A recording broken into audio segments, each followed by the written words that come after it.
हरिओम। क्या मेरी आवाज स्पष्ट आ रही है सभी को? Okay, thank you.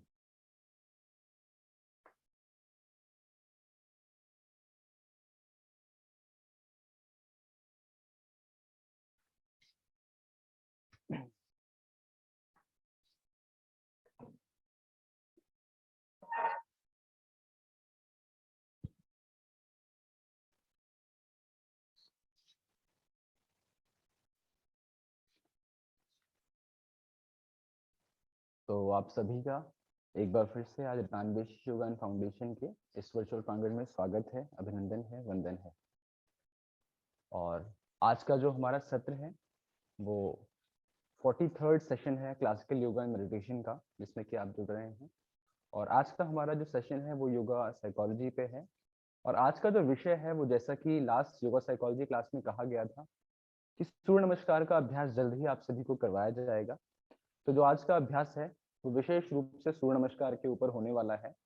और सूर्य नमस्कार के बारे में भी हम समझने का प्रयास करेंगे कि सूर्य नमस्कार क्या केवल शारीरिक स्तर का ही अभ्यास है या इसका अन्य स्तरों से भी लेना देना है, तो उसको भी हम समझेंगे।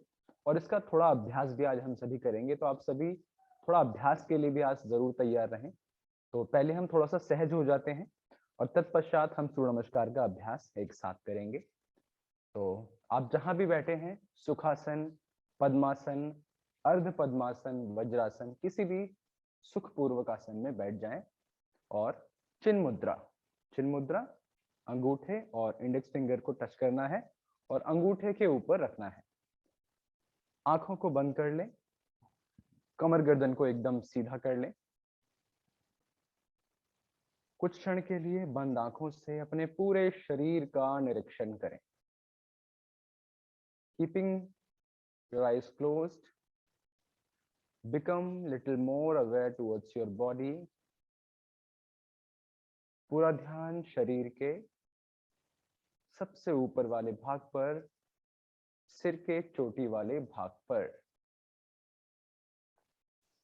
पूरा ध्यान सिर के चोटी वाले भाग पर। बंद आंखों से अपने सिर के चोटी वाले हिस्से को देखें। धीरे धीरे अपना पूरा ध्यान अपने माथे वाले भाग पर। बंद आंखों से अपनी आंखों का निरीक्षण करें। और आंखें अगर खुली हैं तो उसे धीरे से बंद कर लें। धीरे धीरे अपना पूरा ध्यान अपनी गर्दन पर। अगर गर्दन में हल्का सा भी झुकाव हो तो उसको धीरे से सीधा कर लें गर्दन को। और जो भी लोग अपनी वीडियो ऑन कर सकते हैं वो आज अपनी वीडियो जरूर ऑन रखें, ताकि जो भी हम अभ्यास करें वो मैं भी देख सकूं और आपको एक सही डायरेक्शन भी दे सकूं। धीरे धीरे अपना पूरा ध्यान अपनी कमर वाले भाग पर, become aware towards your back. अगर कमर में हल्का सा भी झुकाव है तो धीरे से कमर को सीधा करना है। ये कमर अक्सर झुक जाया करती है, लेकिन योगाभ्यास के माध्यम से इसको सीधा करने का निरंतर अभ्यास हमें करते रहना है। मेरुदंड अगर सीधा है तो कहीं ना कहीं उस यूनिवर्सल एनर्जी से जुड़ने का यही एक सबसे महत्वपूर्ण माध्यम है। शुरुआती समय में जब तक हम कनेक्ट नहीं हो जाते, मेरुदंड को हमें सीधा रखकर ही अभ्यास करना चाहिए। धीरे धीरे अपना पूरा ध्यान अपने पैरों वाले भाग पर। इस समय आपने जो भी आसन लगाया है, सुखासन, वज्रासन, पद्मासन, अर्ध पद्मासन, जिस भी आसन में आप बैठे हैं और पैरों की जैसी भी स्थिति है, उस स्थिति को देखें और अपने पैरों का निरीक्षण करें बंद आंखों से। धीरे धीरे अपना पूरा ध्यान अपने दाएं हाथ पर, और दाएं हाथ में जो आपने मुद्रा धारण की है उस मुद्रा पर पूरा ध्यान। चिन्ह मुद्रा आपने दाएं हाथ पे धारण की है। Now move your attention from your right hand to your left hand and become aware towards your मुद्रा। दूसरे हाथ में भी जो एक जैसी मुद्रा आपने धारण की है उस पर पूरा ध्यान। तो इस प्रकार धीरे धीरे हम अपने शरीर की शारीरिक स्थिति के प्रति सजग होते जा रहे हैं, अवेयर होते जा रहे हैं। धीरे धीरे अपना पूरा ध्यान अपने नासिका वाले भाग पर, केवल नासिका वाले भाग पर अपना ध्यान केंद्रित करें। ना तो जबरदस्ती श्वास लें ना छोड़ें, केवल अवेयर हो जाना है कुछ क्षण के लिए। और देखें, ये महसूस करने का प्रयास करें कि क्या नासिका वाले भाग पर थोड़ा बहुत भी वाइब्रेशन, थोड़ा बहुत भी सेंसेशन या कुछ भी क्या महसूस कर पा रहे हैं। उसे महसूस करने का प्रयास करें। एक हल्की सी वाइब्रेशन, सनसनाहट जिसे हम महसूस कर पा रहे हैं। और यहीं से धीरे धीरे हल्की और लंबी गहरी सांस लें। Take a deep breath in, take a deep breath out, take a deep breath in, take a deep breath out, take a deep breath in, take a deep breath out. यहीं से 3 बार हम सभी दीर्घ ओम का उच्चारण करेंगे, जिसमें आ उ म तीनों साउंड है ना। जब हम लंबी गहरी श्वास भरें और ओम की उच्चारण की शुरुआत करें तो आ,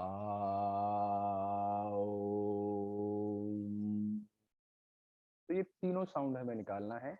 और रेशियो हमें रखना है 30, 30 एंड 40, यानी कि 30 अ, 30 उ, और जो म की ध्वनि है उसको थोड़ा और लंबा खींचने का प्रयास करना है। तो करते हैं 3 बार ओम का उच्चारण। लंबी गहरी श्वास अंदर,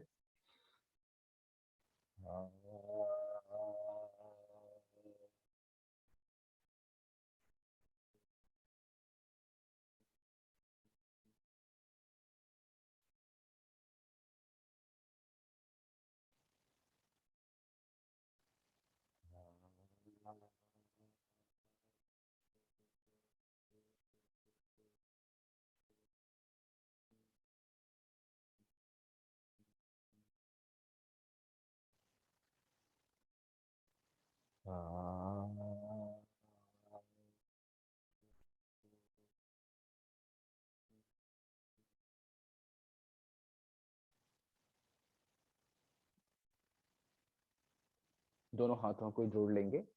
place your both palms together, close your eyes, आंखें बंद ही रहें। एक प्रार्थना मैं यहाँ से बोल रहा हूँ, मन ही मन, मानसिक रूप से या वाचिक रूप से उसका उच्चारण आप भी मेरे साथ करें।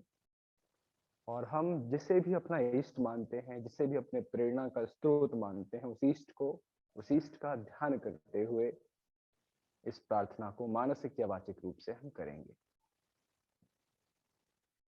ओम गुरुर्ब्रह्मा गुरुर्विष्णु गुरुदेवो महेश्वरः गुरु साक्षात् परब्रह्मा तस्मै श्री गुरवे नमः, तस्मै श्री गुरवे नमः।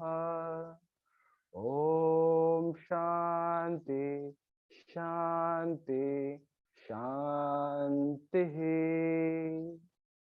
धीरे से अपने दोनों हाथों को रब करें। Rub your both palms together, रब करें अपने दोनों हाथों को अच्छे से।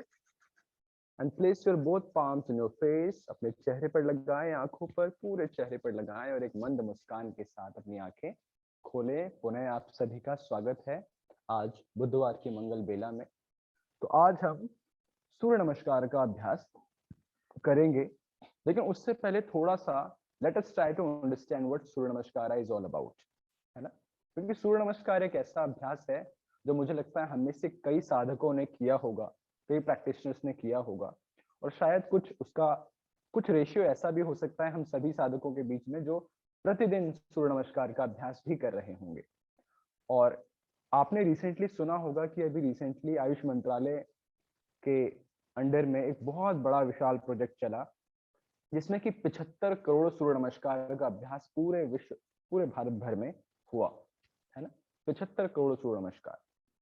तो देखा जाए तो for centuries people from all civilisation have offered prayers to the sun, the ultimate source of life and energy.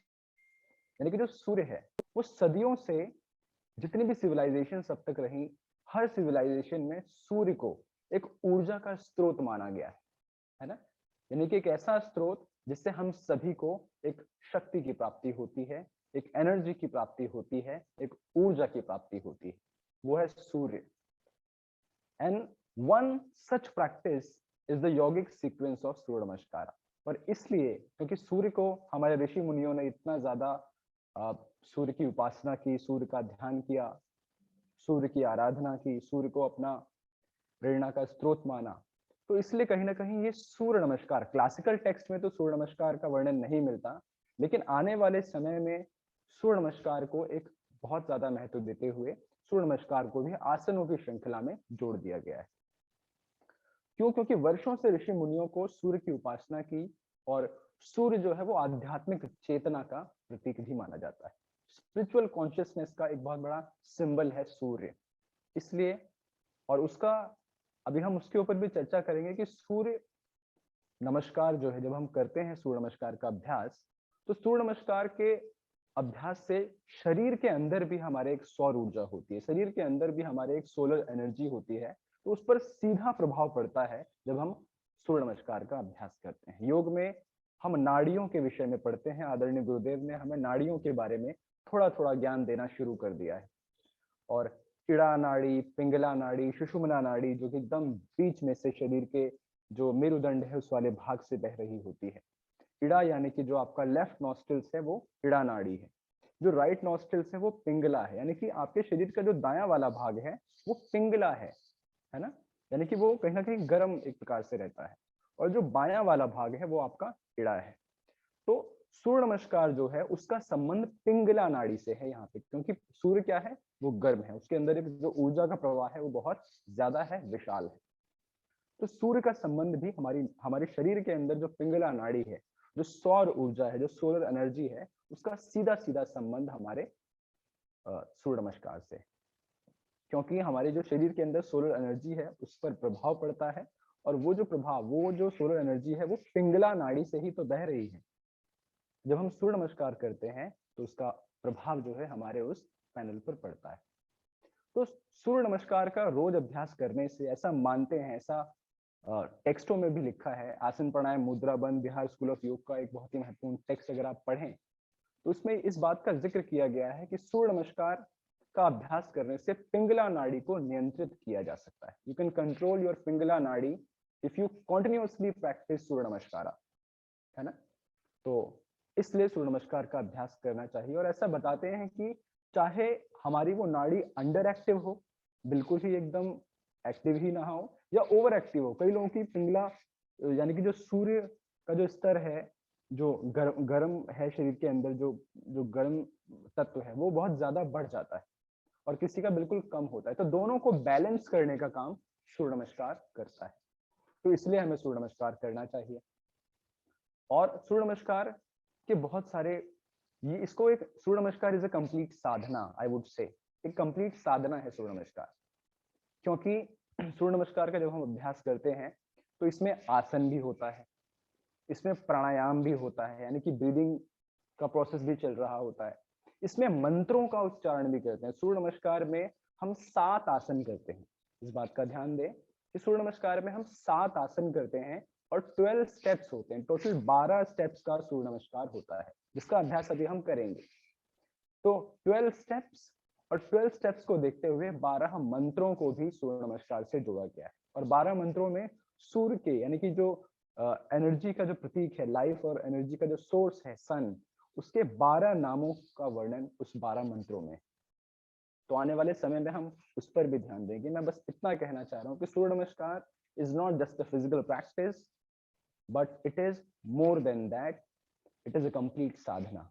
हम इसमें आसन भी कर रहे हैं, हम इसमें प्राणायाम भी कर रहे हैं, हम इसमें ध्यान भी कर रहे हैं, और कहीं ना कहीं हम अपने शरीर के प्रति सजग भी हो रहे हैं सूर्य नमस्कार का अभ्यास करके। और सूर्य नमस्कार के बहुत सारे इफेक्ट्स हमें देखने को मिलते हैं, बहुत सकारात्मक प्रभाव है। ये लूजनिंग अप, शरीर को एकदम लूज कर देता है। बहुत अगर टाइट किसी का शरीर हो, बहुत ज्यादा स्टिफनेस शरीर में आ गया हो, तो उसको रिलीज करने में सूर्य नमस्कार काम करता है। It massages your muscles, it tones your joints. हमारे जॉइंट्स को खोलने का भी काम सूर्य नमस्कार करता है। अगर जॉइंट्स आपके बहुत बंधे हैं, उसको खोलने का भी काम सूर्य नमस्कार करता है। और जो आपके इंटरनल ऑर्गन्स हो, फिर चाहे वो आपका रेस्पिरेटरी ऑर्गन हो, फिर चाहे वो आपका मस्कुलर ऑर्गन हो, फिर चाहे वो आपका डाइजेस्टिव सिस्टम ही क्यों ना हो, तो उन कई सारे सिस्टम पर, कई सारे ऑर्गन्स पर सूर्य नमस्कार का सीधा प्रभाव देखने को हमें मिलता है। तो और भी वृहद चर्चा है सूर्य नमस्कार के ऊपर, लेकिन अब हम सूर्य नमस्कार का अभ्यास करते हैं। सबसे पहले मैं एक बार आपको सूर्य नमस्कार का डेमो यहाँ पे करके दिखाता हूँ, और तत्पश्चात हम सभी सूर्य नमस्कार का अभ्यास करेंगे। और मैं चाहूंगा कि आप यहाँ पर जिन्होंने कभी अगर पहले सूर्य नमस्कार नहीं किया, तो सूर्य नमस्कार का अभ्यास आज जरूर सीखें।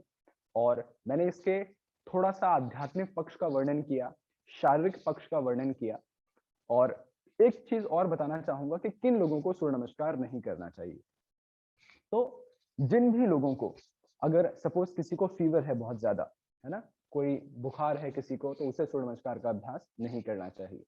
अगर एक्यूट इन्फ्लेमेशन है, बहुत ज्यादा कहीं पे शरीर में सूजन है, गर्दन में, कमर में, या हाथ में, शरीर के किसी भी भाग में अगर आपको सूजन हो, एक्यूट इन्फ्लेमेशन हो रहा हो, तो सूर्य नमस्कार का अभ्यास ना करें। People suffering from high blood pressure, कोई भी जिसको हाई ब्लड प्रेशर रहता हो, बहुत ज्यादा ब्लड प्रेशर आपका हाई रहता है अक्सर, या आप, कुछ लोग, वैसे ऐसा नहीं करना चाहिए, कुछ लोग हाई ब्लड प्रेशर के लिए अगर सपोज कोई टैबलेट ले रहे हैं, मेडिकेशन पे हैं, तो उनको भी सूर्य नमस्कार का अभ्यास नहीं करना चाहिए। अगर किसी को बहुत ज्यादा हार्ट की प्रॉब्लम है, कोई सपोज कोई मेडिकल हिस्ट्री रही हो हार्ट से संबंधित, है ना, कोई रिसेंट हार्ट अटैक अगर रहा हो, तो उसको तो सूक्ष्म अभ्यास ही करने चाहिए, उसको सूर्य नमस्कार का अभ्यास नहीं करना चाहिए। और विमेंस में अगर ड्यूरिंग मेंस्ट्रुएशन का जब समय होता है, तो उस समय सूर्य नमस्कार का अभ्यास नहीं करना चाहिए। हाँ, मेंस्ट्रुएशन के बाद आप भरपूर मात्रा में सूर्य नमस्कार का अभ्यास करें। करने का सही समय जब सूर्य निकलता है और जब सूर्य ढलता है, ये दो एकदम परफेक्ट। तो जिस समय अभी हम सूर्य नमस्कार का अभ्यास कर रहे हैं, अभी हो सकता है आप में से कई लोगों के यहाँ सूर्य देवता निकल गए हों, मेरे यहाँ तो अभी निकले नहीं है, अभी शायद आएंगे, है ना। तो ये बहुत ही बेस्ट टाइम है सूर्य नमस्कार का अभ्यास करने का। वैसे तो आप दिन में कभी भी करें सूर्य नमस्कार, लेकिन 3 घंटे का गैप जरूर हो आपके भोजन में। अगर आपने खाना खाया है तो उसके 3 घंटे बाद ही अभ्यास करना चाहिए। कोई सा भी आसन का अभ्यास में 3 घंटे का गैप भोजन में होना बहुत जरूरी है। और बाकी लाभ की बात करें तो आपके बैक को स्ट्रेंथन देने का काम करता है, आपके मेटाबॉलिज्म को बैलेंस करता है। जिन लोगों का मेटाबॉलिज्म अक्सर कम रहता है, उनको तो सूर्य नमस्कार का अभ्यास जरूर करना चाहिए। जिनकी बोन डेंसिटी कम है, कैल्शियम की जिनको कमी है, उनको तो सूर्य नमस्कार का अभ्यास जरूर करना चाहिए। और इसके अनंत लाभ हैं, आध्यात्मिक लाभ भी हैं, शारीरिक लाभ भी हैं, मानसिक लाभ भी हैं, प्राणिक लाभ भी हैं। तो अलग अलग प्रकार के लाभ हैं, तो किसी भी प्रकार के व्यक्ति सूर्य नमस्कार का अभ्यास कर सकते हैं। तो अब ज्यादा समय ना लेते हुए, वर्णन तो और भी है, लेकिन अब हम अभ्यास की तरफ बढ़ेंगे और हम सूर्य नमस्कार का अभ्यास आज करेंगे। और मैं चाहूंगा कि आप सभी मेरे साथ ये अभ्यास जरूर करें। और आज इस अभ्यास के साथ सूर्य नमस्कार को इस प्रकार से सीख लें कि आने वाले समय में आप सूर्य नमस्कार का एक बेहतर अभ्यास कर भी पाएं और प्रतिदिन उसको अपनी अभ्यास में ला पाएं। तो जैसा कि मैंने आप सभी को बताया कि सूर्य नमस्कार के अंदर कुल 7 आसन होते हैं और 12 स्टेप्स होते हैं।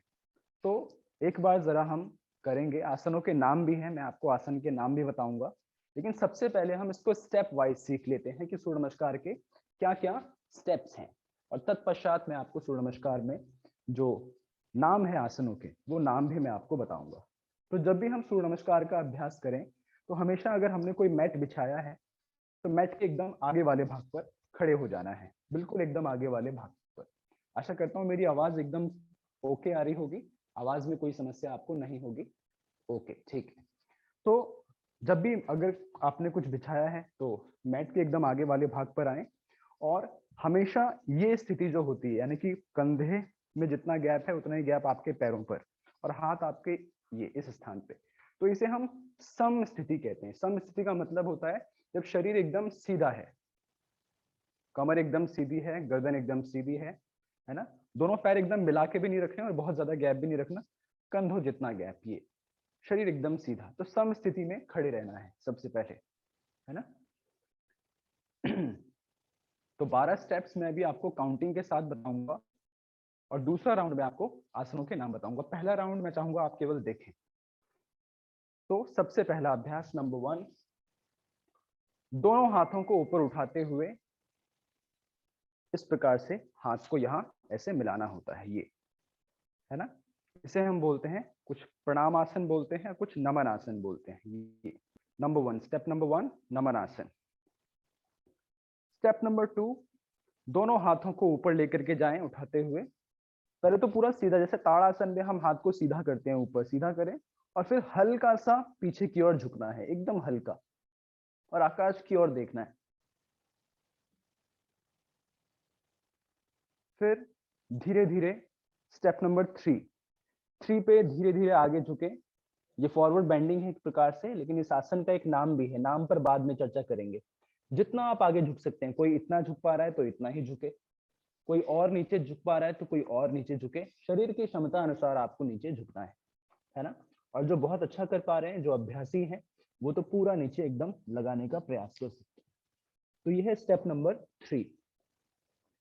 स्टेप नंबर 4 जरा ध्यान से देखें, स्टेप नंबर 4 क्या है। स्टेप नंबर 4 में अपने दाएं पैर को, राइट लेग को पीछे की ओर बेंड करना है, और लेफ्ट लेग की नीज को बेंड करते हुए नीज को आगे रखना है, ये, और सीधा पैर आपका एकदम पीछे जाएगा। देखें मेरा किस प्रकार से पीछे है, और सीधे पैर का जो घुटना है वो जमीन पर लगाएं इस प्रकार से, और आकाश की ओर देखें। जो लोग हाथ नहीं रख पा रहे वो केवल उंगलियां रखें जमीन पर, है ना। मैं आपको आगे से भी दिखाऊं तो ये एंगल बनना है ना, ये, ठीक है। ये था आपका स्टेप नंबर 4।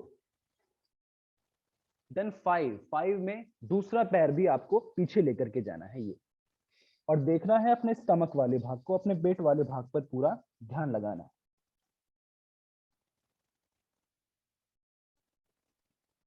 नाउ 6 पे क्या करना है, शरीर के 8 अंग, इसे अष्टांग नमस्कार बोलते हैं।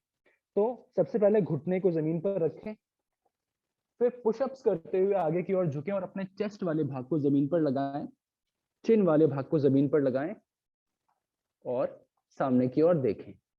तो शरीर के 8 अंग, यानी कि दोनों पैर वाले भाग, घुटना, चेस्ट और चिन, दोनों हाथ, शरीर के 8 अंग जमीन को स्पर्श करते हुए।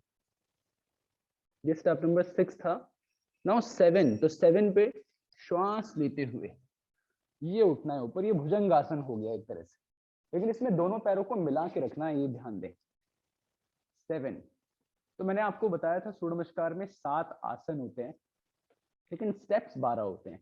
तो अब बाकी के आसन, बाकी के जो स्टेप्स हैं वो रिपीट होते हैं, यहां तक आसनों की श्रृंखला खत्म होती है। 7 के बाद 8, तो 8 में वापस ये रिपीट होगा, वापस इस पोस्चर में आएंगे, इसे पर्वत आसन बोलते हैं। और देखना अपने पेट को है, ये 8 हो गया। अब 9 में राइट लेग को बेंड करते हुए आगे लेकर के आएंगे। देखिए ये आसन भी रिपीट हो रहा है, आपने ध्यान दिया हो। 10 पे दूसरा पैर भी आगे लेकर के आए, और ये आसन भी रिपीट हो रहा है। और 11 श्वास लेते हुए बिल्कुल एकदम ऊपर उठेंगे सीधा, और दोनों हाथों को ऊपर स्ट्रेच करें और हल्का सा बैक जाएं, आर्च योर बैक। 12 पे वापस हाथ जोड़ लेना है, नमन आसन। तो यानी कि सूर्य नमस्कार में आसन हमने कितने किए, 7 आसन किए, लेकिन बाकी के जो 5 हैं वो रिपीट हुए, है ना। तो अब एक बार फिर से हम करते हैं और आप सभी मेरे साथ करेंगे। तो आप सभी खड़े हो जाएं इस अभ्यास के लिए, है ना, और हम सभी एक साथ इसका अभ्यास करने वाले हैं। तो सबसे पहले आप कहीं भी खड़े हो जाएं, जहां भी आप बैठे थे वहां पे एकदम खड़े हो जाएं, सम स्थिति में हाथ को एकदम रिलैक्स करें। शुरू करते हैं। 1, दोनों हाथों को ऊपर उठाते हुए गोल घुमाते हुए अपने चेस्ट के पास लेकर आए, नमन आसन, नमस्कार करता है ना। प्रथम आसन नमन आसन।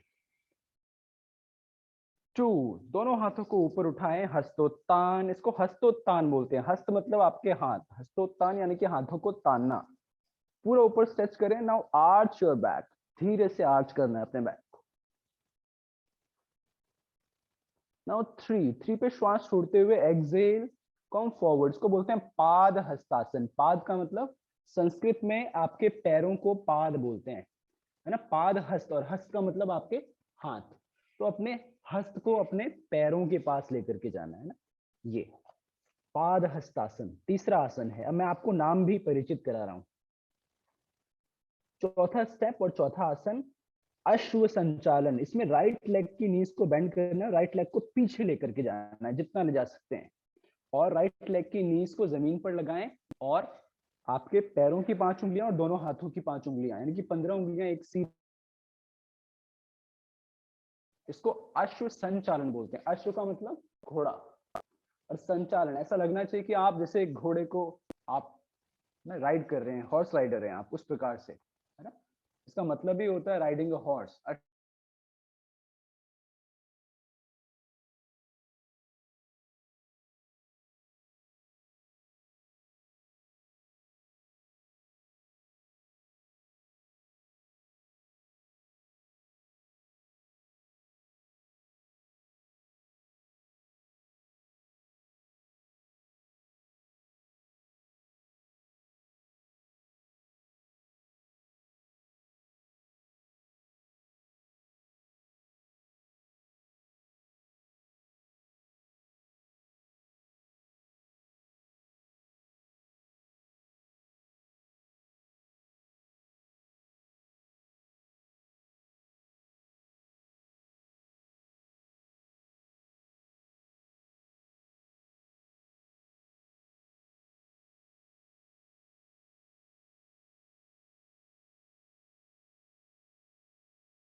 लगता है किसी तकनीकी कारण की वजह से उनका वीडियो अटक गया है।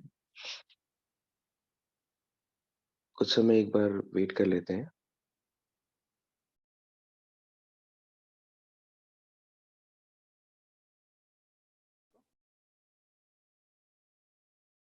मेरी आवाज आ रही है सभी को?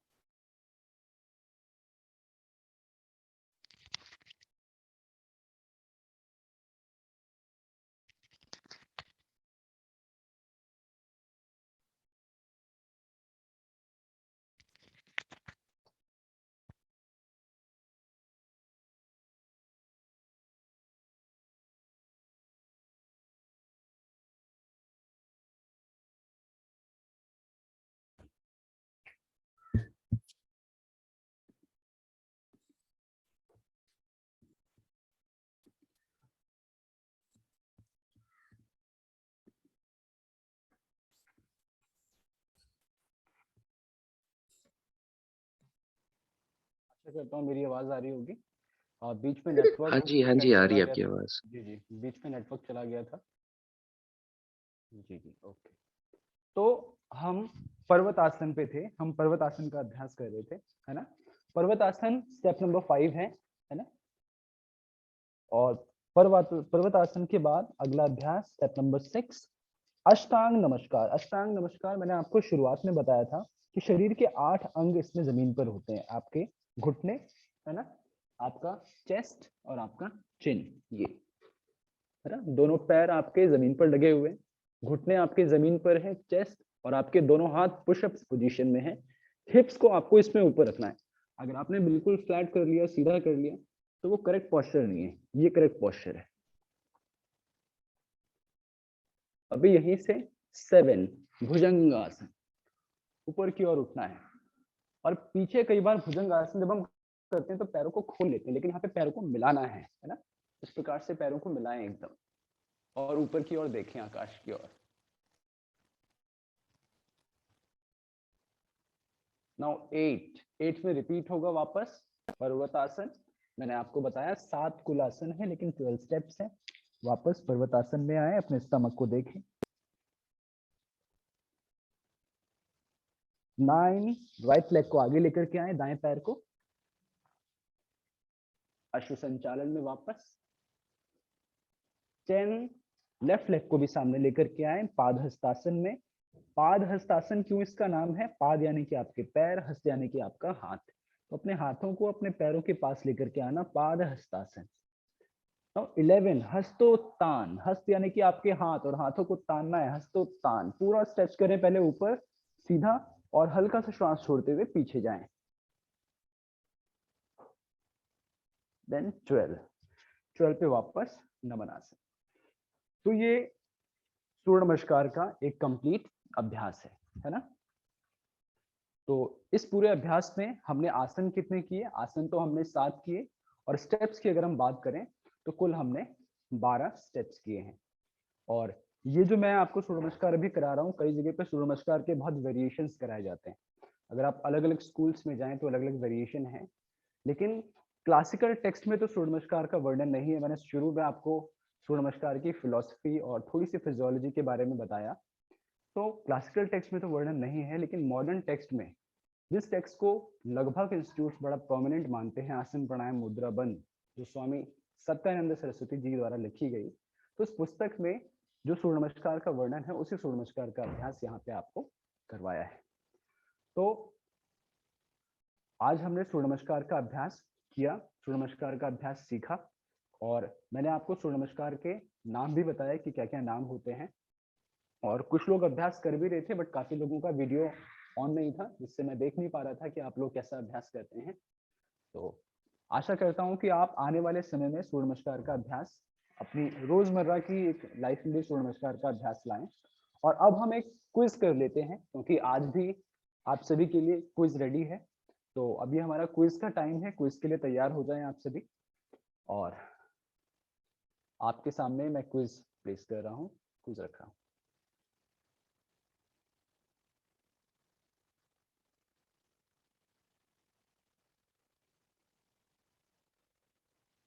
तो ये क्विज के क्वेश्चंस आई होप आप सभी को दिख रहे होंगे, विजिबल होंगे। तो आपका समय शुरू होता है। अगर आप चाहें तो मैं एक बार क्वेश्चंस रीड कर देता हूं आपके लिए। आज के क्विज में टोटल हमारे पास 4 क्वेश्चंस हैं। पहला क्वेश्चन है कि dash pranayama can give relief in stress and anxiety. कौन सा प्राणायाम है जो स्ट्रेस और एंजाइटी में हमें रिलीफ देता है? कई सारे प्राणायाम ऐसे हैं, लेकिन 4 ऑप्शन आपके सामने हैं। Anulom Vilom, Kapalbhati, Bhastrika, none of the above. आपको ये भी देखना है, इनमें से हो सकता है कोई प्राणायाम हो भी ना, है ना। तो आपको इसमें सही आंसर देना है, जो आपको बिल्कुल मोस्ट अप्रोप्रिएट आंसर लगे। Second question, dash Asna can be practised in depression related issue. Depression के इशू में कौन से आसन का अभ्यास हम कर सकते हैं? Bhujangasana, Adhomukhi Svanasana, Paschimottanasana, A and B both. पिछले से पिछले योगा फिजियोलॉजी की क्लास में अधोमुखी श्वानासन का अभ्यास कराया गया, भुजंगासन का अभ्यास कराया गया, और ये भी बताया गया कि किन समस्याओं में इसका अभ्यास किया जाता है। तो जो आपको मोस्ट अप्रोप्रिएट आंसर लगे उसका उत्तर आपको देना है। The third question is, out of the following which one is not an Ashtanga yoga.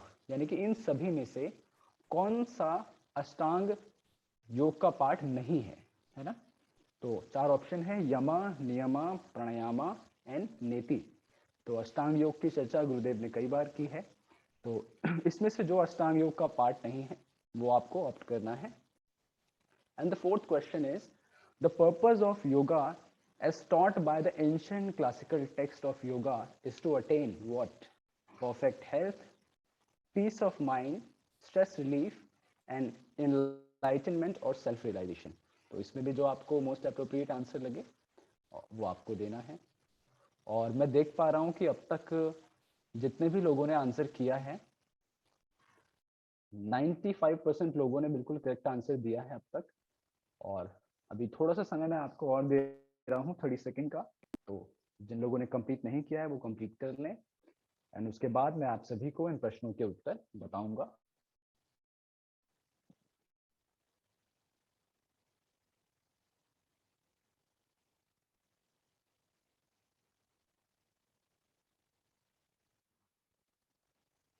Ji, 10 second more. Complete करें जल्दी से।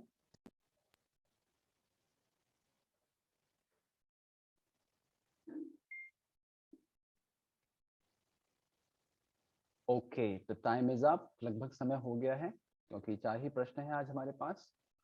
तो अभी भी कुछ लोग आंसर दे रहे हैं, 5 सेकंड और दे देता हूं मैं, क्योंकि स्पीड एकदम से इंक्रीज होने लग गई। 5 4 3 2 एंड 1, टाइम अप। तो अब हम जरा इन प्रश्नों के उत्तर देख लेते हैं। तो 4 क्वेश्चंस आपसे पूछे गए थे आज के प्रश्न में। पहला क्वेश्चन था dash pranayama can give relief in stress and anxiety. कौन सा ऐसा प्राणायाम है जो स्ट्रेस और एंजाइटी में हमें रिलीफ देता है? तो Anulom Vilom, Kapalbhati, Bhastrika, none of the above. Kapalbhati is not a pranayama, ये कई बार बताया गया है। Kapalbhati is a part of Shat Karman है, वो क्लींजिंग प्रैक्टिस है। तो this can not be the right answer. Anulom Vilom and Bhastrika, तो भस्त्रिका स्ट्रेस मैनेजमेंट के लिए तो नहीं करना चाहिए, लेकिन अनुलोम विलोम एकदम राइट आंसर है। और लगभग लोगों ने 89% लोगों ने अनुलोम विलोम ही आंसर दिया है। Very good. Second question, dash Asna can be practised in depression related issue. कौन सा आसन है जो हम डिप्रेशन में कर सकते हैं? यहाँ पर कई लोगों ने ए एंड बी दोनों ऑप्ट किया है, मोस्टली लोगों ने ए एंड बी ऑप्ट किया है। और मैं आपको बताऊं कि भुजंगासन एंड अधोमुखी श्वानासन, ये योगा फिजियोलॉजी की क्लास में जब हम डिप्रेशन के लिए कर रहे थे योग, और उस सत्र में भी मैं ही था और डॉक्टर मनीष जी थे, तो उस सत्र में ये अधोमुखी श्वानासन भी कराया गया और भुजंगासन भी कराया गया। तो बहुत अच्छा है, सभी लगभग लोगों ने इसका भी सही आसन दिया। कुछ लोगों ने भुजंगासन ऑप्ट किया है, वो भी ठीक आंसर है, और कुछ लोगों ने अधोमुखी श्वानासन ऑप्ट किया है, वो भी सही आंसर है। Third question is out of the following which one is not an अष्टांग योगा। इन सब में से कौन सा अष्टांग योग नहीं है? यमा, नियमा, प्राणायामा एंड नीति। 89% पीपल हैव ऑप्ट फॉर नीति, तो बिल्कुल नीति इज द राइट आंसर। अष्टांग योग में नीति बिल्कुल नहीं आता। And the last question, the purpose of yoga as taught by the ancient classical text of yoga is to attain, यानी कि जो एंशिएंट क्लासिकल टेक्स्ट है उसमें योगा का रियल पर्पस क्या लिखा है? भाई आज के टेक्स्ट में तो हेल्थ पर्पस हो जाता है, पीस ऑफ माइंड है, कहीं पे स्ट्रेस रिलीफ है, कोई टेक्स्ट बुक बना कि स्ट्रेस मैनेजमेंट ऑफ योगा क्या है। लेकिन क्लासिकल टेक्स्ट की बात हो रही है, और यहाँ भी हम क्लासिकल योगा एंड मेडिटेशन का सेशन रन कर रहे हैं। तो क्लासिकल टेक्स्ट का जो पर्पस था वो एक ही था, इनलाइटनमेंट और सेल्फ रियलाइजेशन, है ना, यानी कि ज्ञानोदय होना, सत्य की खोज, है ना। तो एक मुक्ति जो है हमारा एकमात्र उद्देश्य था। तो बहुत अच्छा लगा आज आप सभी ने क्विज में पार्टिसिपेट किया, और सूर्य नमस्कार का अभ्यास भी आप सभी ने अच्छे से किया। तो केवल आज ही नहीं बल्कि अपने प्रतिदिन दिनचर्या में सूर्य नमस्कार का अभ्यास डालें, और इसलिए मैंने आपको इसके कॉन्ट्राडिकेशन भी बताया कि किनको नहीं करना है, किनको करना है, और इसके लाभ क्या है और इसका आध्यात्मिक पक्ष क्या है। तो बहुत अच्छा लगा जिन लोगों ने साथ में अभ्यास किया, तो इसी प्रकार से अभ्यास में बने रहें। कल फिर से हम 7 बजे जुड़ेंगे अपने नए सत्र में, और आदरणीय गुरुदेव कल का हमारा सत्र लेंगे। तब तक के लिए बहुत बहुत धन्यवाद आप सभी को। नमस्कार, प्रणाम।